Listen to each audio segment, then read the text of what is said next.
If you've been watching Orioles baseball and following the team, think he doesn't need an introduction, but Orioles infielder Connor Norby. Can we bring him on Let's screen? bring him on. Connor, how we doing? I'm good. How are you guys? Welcome to the show. Sorry, we're all in different places right now. Ever been to Greece? I have not. No. Well, you should. It's a great time this summer. I'm on a vacation. That's why I'm over here. It's actually a family affair. My mom's birthday. She planned it for 3 years. And family means everything. And actually, it kind of leads me into this. You have a pretty interesting family story, if I'm not mistaken, at least for your call up. So you just heard me talk about the exciting moment. I know your brother at ECU, go Pirates, by the way. But talk a little bit about that, because that to me is a very unique way to tell your family or tell your brother that you're going to the show. So, I mean, they were hosting the regionals, and my whole family was there with him, and we were finishing up our series against Gwinnett. And I mean, I had the whole clubhouse watching every game all weekend. So then Sunday night, he was pitching, and I remember I was sitting in my apartment just watching him and watching him do his thing. And he pitched well, and it was 5 minutes after he left the field, he got like a standing ovation from the crowd when he left. And then not even like 5 minutes after, I'm getting a call from Eve saying, "Hey, we need you in Toronto tomorrow." And I'm like, I didn't really know what to say. I started shaking a little bit, and then I got off the phone and I called my dad and my mom, and I'm just like, they're in the middle of the stands in Clark LeClaire Stadium, and I'm like, "Hey, I know this isn't ideal, but I'm going to Toronto tomorrow." And they're like, "What?"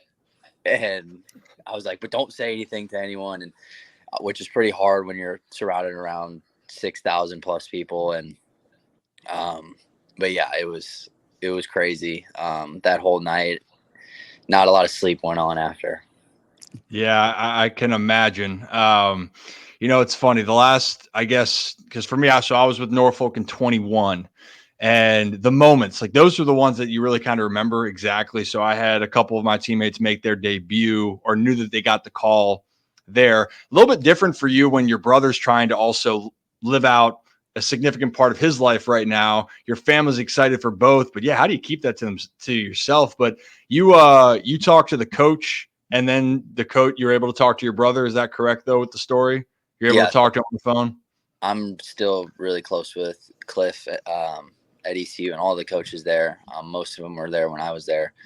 And so, yeah, after the game was over and they had their whole press conference and everything, I was on the phone with my dad, and he kind of gave his phone to Cliff. And I told Cliff, and that ironically, Ethan was just walking by his office, and he's like, "Come here and tell him what you just told me." And I told him, and I don't think it registered with him right then, because he called me back later, and he was like, "What'd you say?" And I was like, I told him, and he went crazy. And but I was like, "Hey, you need to go win a championship tomorrow, and then we can worry about everything else." But yeah, it was a really cool moment for everybody. Hell yeah, man! I love hearing it. Again, I guess I'm Zach. One of Zach's favorite phrases here, Connor, is like, "How can you not be romantic about baseball?" How can you not? Okay, well, obviously, but like it's little things like that, because of all the work you put in, where you got to, where you started, and then also everyone that's been along that journey. It's never just you doing it; it's the people that have been there with you. It's just an amazing moment. Okay, so walk me through this then, because I'm seeing beat reporters, write sources. Norby's here with Vespi. Shout out Nick Vespi, by the way. Great guy, great kid, great hair. But first moment for you when you stepped on the field in Toronto, but before you actually got into the game, because Zach's got a question about the actual game experience, but is it still feel like a surreal moment? And also, you hadn't been outside of the U.S. prior to that. Was that correct? So how was Toronto? Everything you thought it'd be and more?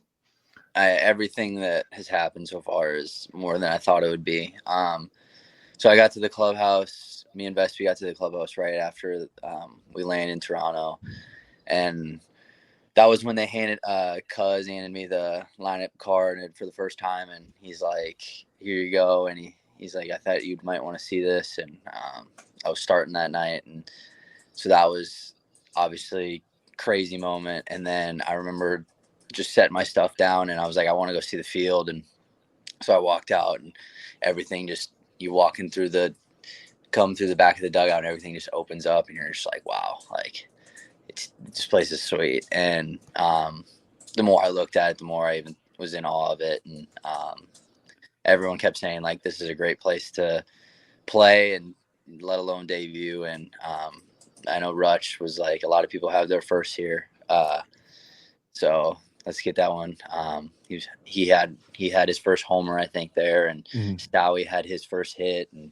But I mean, that stadium, that city is incredible. And yeah, it was just a great 4 days there. Yeah, I'd say it was. And actually, leading to Zach, you can ask this question here in a second. The Birds have liked going to Toronto. Dean Kramer. So Dean was my teammate, known Dino for a while now. But he's like, yeah, just love going up there. Just good things feel like it happens for the Birds overall and for the players having great moments. And Zach, I think that kind of leads into that first great moment. Yeah, Connor, thanks for joining the show. You've had a lot of obviously plate appearances at bats throughout the minors, and you've hit a lot of home runs in the minors. But at what point was it off the bat? Was it while rounding the bases? Did it kind of hit you that I just hit a home run in the major leagues? Like, what was that feeling like? I knew I hit it pretty well. At a good angle. I didn't really look. You can see me kind of look, but I really was like, I was elsewhere in my head, and I kind of blacked out. But I think when I got to third base and I saw Manzo, and I was like, wow, that really happened. And everyone has this idea in their head of what it's going to be like, what their first one's going to be. And I was like, I'll take a broken bat single 5 feet over Vladdy's head at this point. Like, and I really, like, going into the game, I really wasn't concerned about getting the first one out of the way, which I know is a big deal. I just wanted to put up better at bats than I did the night before, and just feel comfortable in the box and feel my legs again. And I felt like from the first pitch on of that day, I was locked in, and I felt really good in the box, and I felt better every day since. But yeah, like, you come in after hitting the homer and you get to do the whatever we do, the hydration station. The hydration state. There you go. We do that. And how good did that water taste? That was the best water I've ever had in my life. And I'm so glad you stayed hydrated. I mean, hey, look, it's people helping people, man. You know, you guys are working your butts off out there. You got to get some water. Rock, I mean, can you elaborate a little bit more on this? Because there's a backstory. I think that at least Rocco's our real researcher here, and there's more to it, at least with the greetings, Rock. Yeah, I mean, shout out to Zach for kind of keeping tabs with this too. But number one, Connor, your video that you hit the home run on the Orioles, I guess, Twitter or X account or whatever you want to call it, it's up to like 600,000 views now almost. I want to ask, how many of those views are from you? How many times have you actually watched that video over and over and over and just tried to replay that moment in your head? And number two, the moment when you crossed home plate and got that hug from Cowser, he was the first one to come up and greet you and give you the big hug. And that's been kind of an ongoing trend.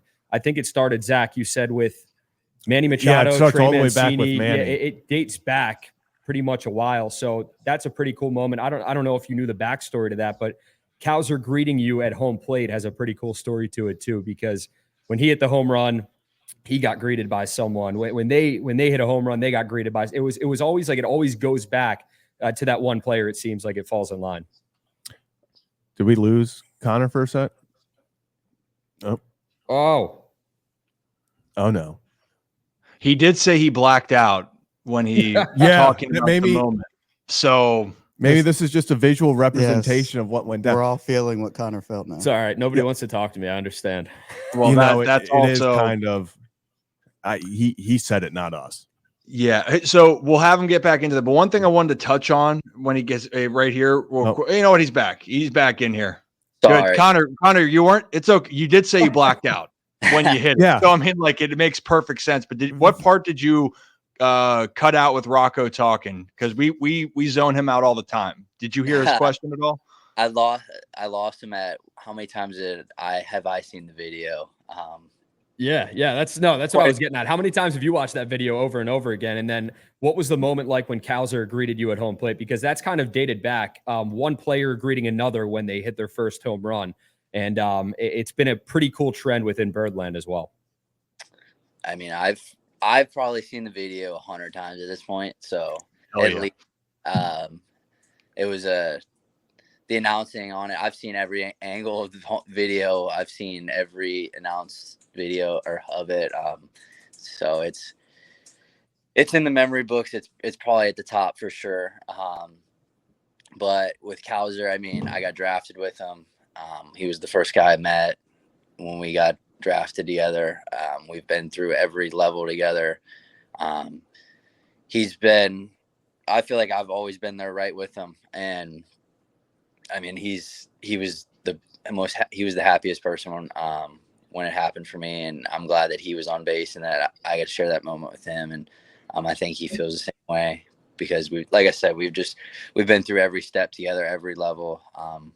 We've talked about like that moment for 2+ years now since we've been drafted. I mean, yeah, somebody told me that after the game. They're like, do you realize that was Cowser on base and like the significance behind it? And that's when it really kind of set in. I was like, oh wow, like that's pretty freaking cool. How can you not be romantic about baseball? Come on, people. There you go. Because you guys, it was you, Cowser, and Mayo got called up to Bowie together. Correct me if I'm wrong, because I think I remember that day when that happened. It was pretty cool. Yep, it was me, Kobe, Cowser, and like Kobe's pretty much been right there with us. He's had a couple of instances where he's been on the IL, but he's been right there with us as well. Yeah, I mean, it's a great group, and this is where this is also, and it's, when I try to give people more of the context of the game, one, I have to remind people baseball is really damn hard and that to be successful, you got to get drafted. And then to be more successful, to get up to the next levels, you have to keep being successful. And then you get to the majors and then you're going to have to prove yourself day in and day out. Right. And also, I think there's a narrative, Connor, with it that people go, well, it's super competitive. The guys like each other. It's a business. Yeah, it is a business. And of course you want to be there in Baltimore. Like who doesn't want to be in the big leagues? I think that, but people forget is it fair to say? And I know the answer, but I'm going to say this out loud so people can hear what you say. It's a brotherhood that you're developing. It's a business, but like these friendships are deep, right? This is like a brotherhood that you've created with these guys. Yeah. I mean, I'm really close with both of those guys. The triple C's, right, of that class. And, but like even more guys that you become really close with. And, obviously being in Virginia the last couple years, you develop a lot of really good relationships with those guys that are, that come through there, and you just want to be a part of that. And when you go to spring training, that's when it starts. And it also helps that half our team, I feel like, is my age pretty much. We're a pretty young team, so we all tend to like the same thing, same food, same video game. So we all kind of do stuff together like that off the field even, but it starts in spring training, and you just want to help this team win and achieve the ultimate goal.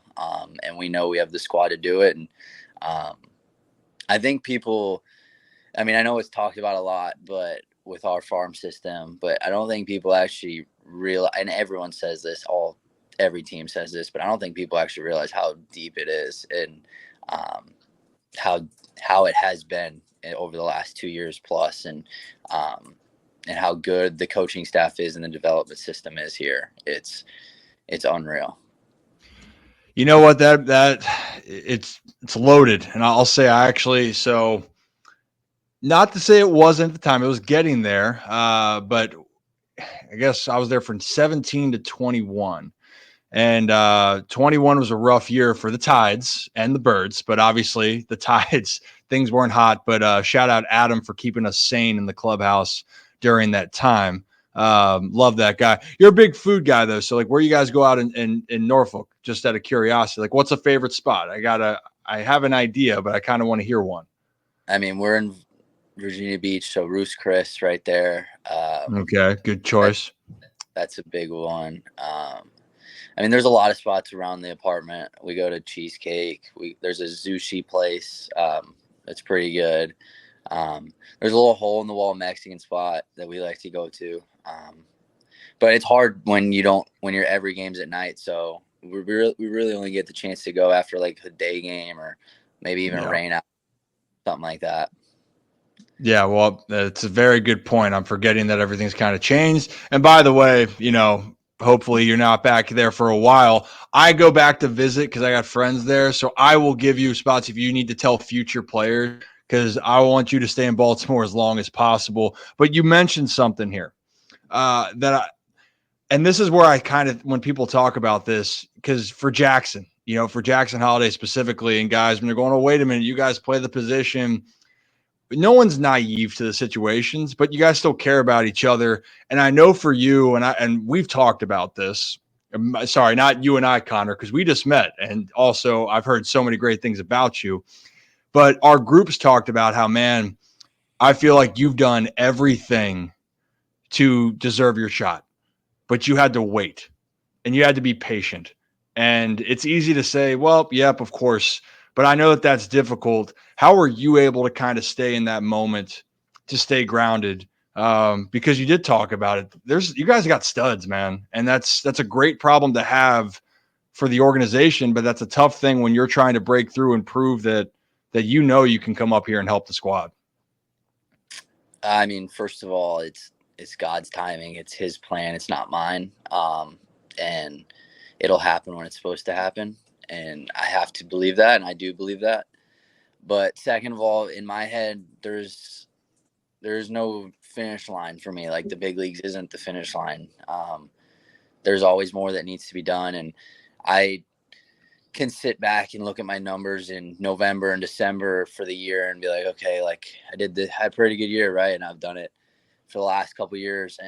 But like in the moment, I never feel like that. And I think that's what helps drive me. And I feel like that's what helps have me the success I have, helps get me the success I have. And there's, like I said, there's no finish line. There's not an end goal for me. I want to be a big leaguer. Then I want to be an all-star. And then I want to be an MVP. Like I want to win championships here in Baltimore. I want to do everything that you can set out to do in this game.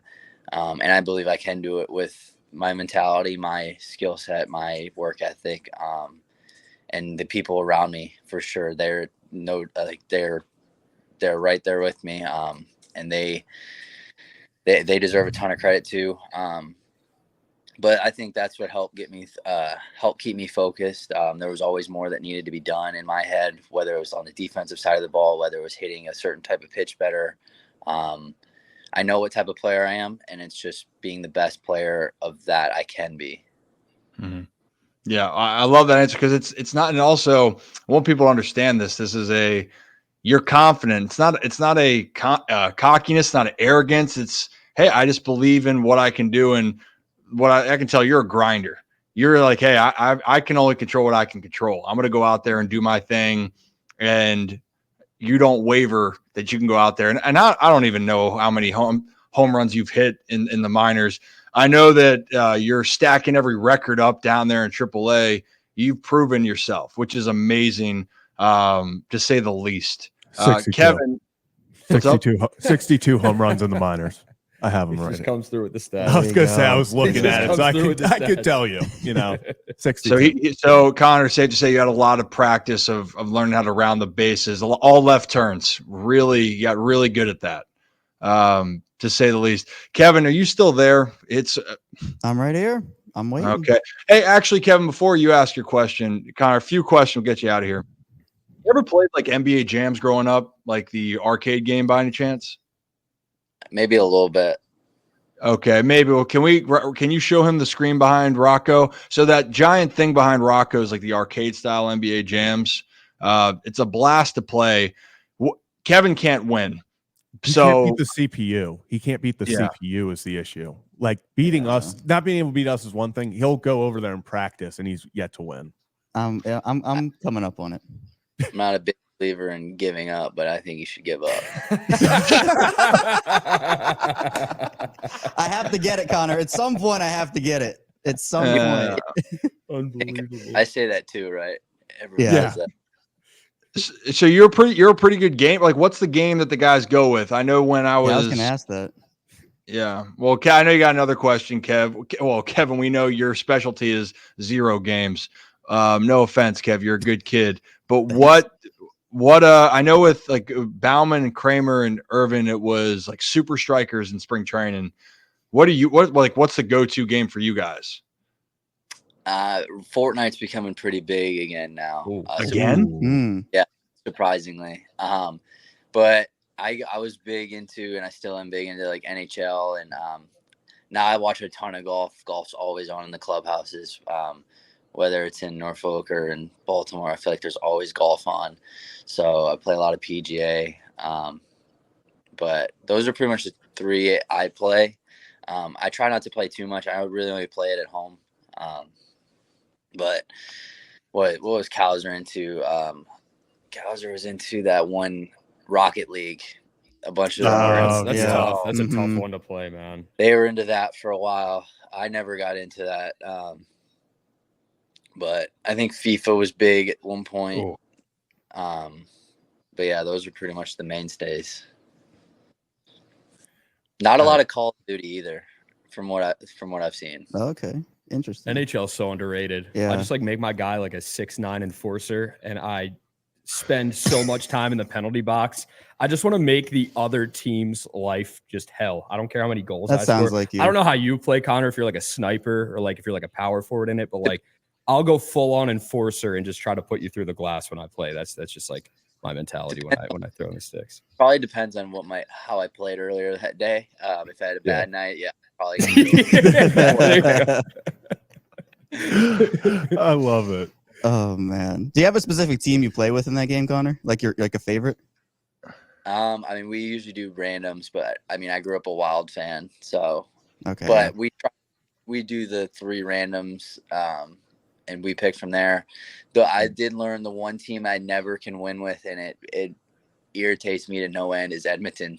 Really? Wow, McDavid. I don't know what it is. I think I blame goaltending because I can't control it. But that's like it's the easiest one to blame. Yeah, it's the one thing the one team I couldn't ever win with, especially online. And it irritated me to no end. I'm just like, I got the 2 of the best players in the world on the same team. I can't win a game. But yeah, me and Kobe were big into that at one point.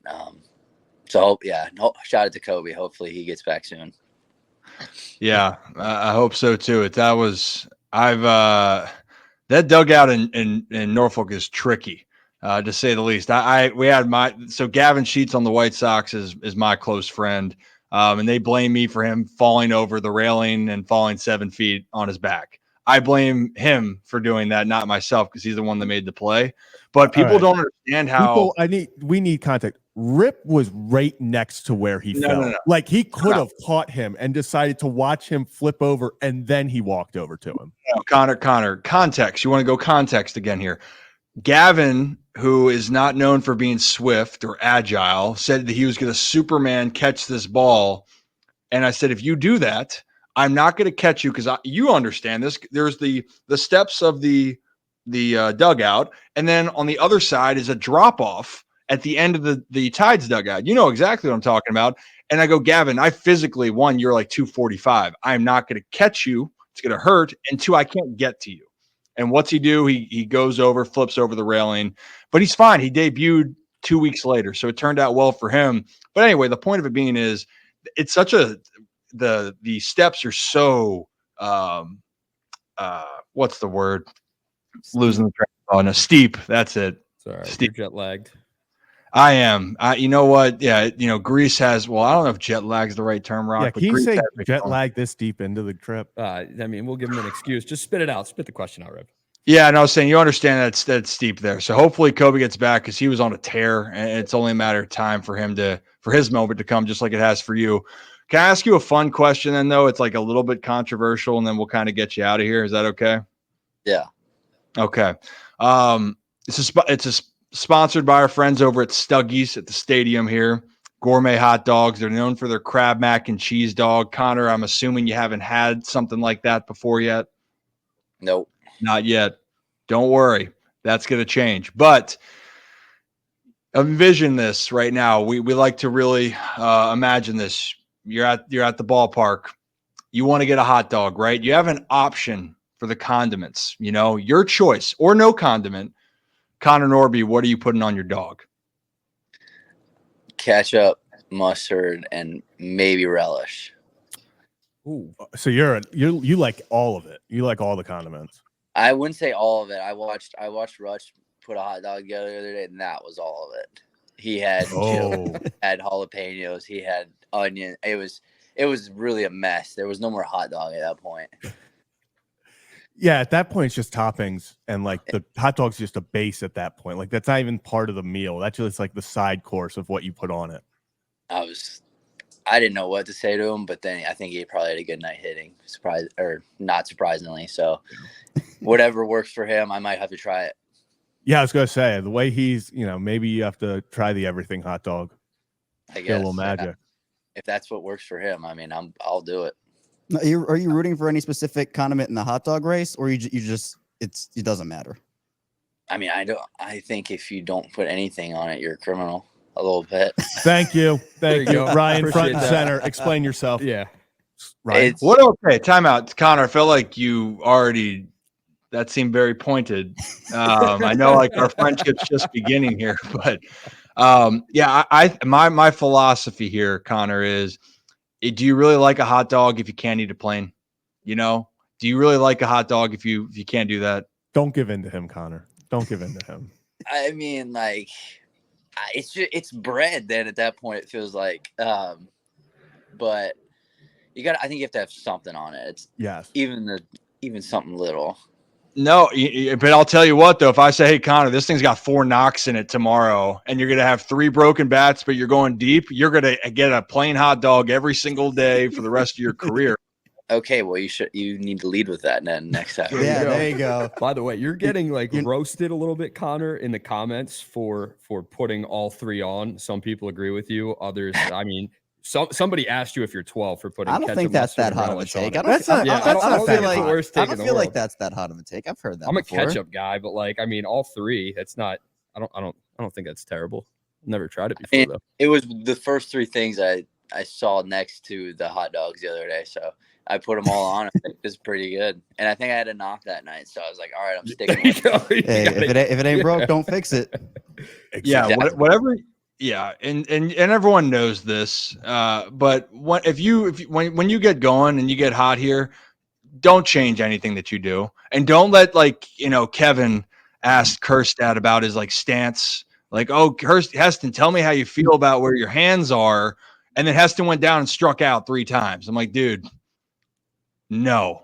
So yeah, keep the vibes. Rocco was the one who asked we're not allowed to ask you guys anything or say you're doing well. So what we're supposed to say from here on out is start it off with you're doing a terrible job, do better. And that's exactly what Ryan wants me to do, because I told Cole Irvin that he was pitching fantastic and he had a scoreless inning streak going, and that was a no-no. Evidently, it was like the worst thing. I didn't say, hey Cole, you have a no-hitter going. Let's talk about that, because he didn't at the time. I just talked about a scoreless inning streak going forward, how well he was doing, and I get roasted. I really don't understand it, but I mean, that's just Rocco. Real fast, did that scoreless inning streak continue after that question? You know what? He gave up 1 earned. It was bound to happen, and it wasn't because of me. Not only were you guys wearing the City Connect jerseys that everyone talks about, the announcers also brought up the graphic as he did it, and then he immediately gave up a home run. So you can't put that on me. Baseball is a weird sport, and if baseball gods are real and they listen to everything, I'll sit in the dugout and I'll critique. I can say it's happened both times where I've said, this guy, I don't like his swing, or and then the very next pitch, homer or something. And then I'll say something like, oh, I don't think this guy's good at all. And then he has 3 hits that night. And I'm just like, you know what? I'm keeping my mouth shut. I've learned that. So it's a weird phenomenon. It's a weird game. I'm a slow learner, so I'm trying, man. I'm trying to figure it out and do the right thing going forward in interviews. I'm trying to tell you this, Rocco, and everyone else here, that there's things that you can't explain, but what you can do, Rock, is not talk about no-hitters, not talk about guys' mechanics, Kevin. Thanks, and if Kevin. it's working, don't try to question it. Just ride it out, baby. And for you, Connor, whatever's going on, I'm sending the good vibes. Go out there, keep doing your thing. Appreciate you taking the time. Thanks, man. Enjoy the whole experience, and hopefully get a chance to meet you up here in Baltimore in the future when I get back here from Greece. No, thank you guys. This was awesome. Yeah. All right, everyone. Yeah. Connor, Yes, Norby, sir. good luck. Appreciate you, Connor. Thank you. Appreciate it, Connor. Thank you. Appreciate you. Awesome. Good kid.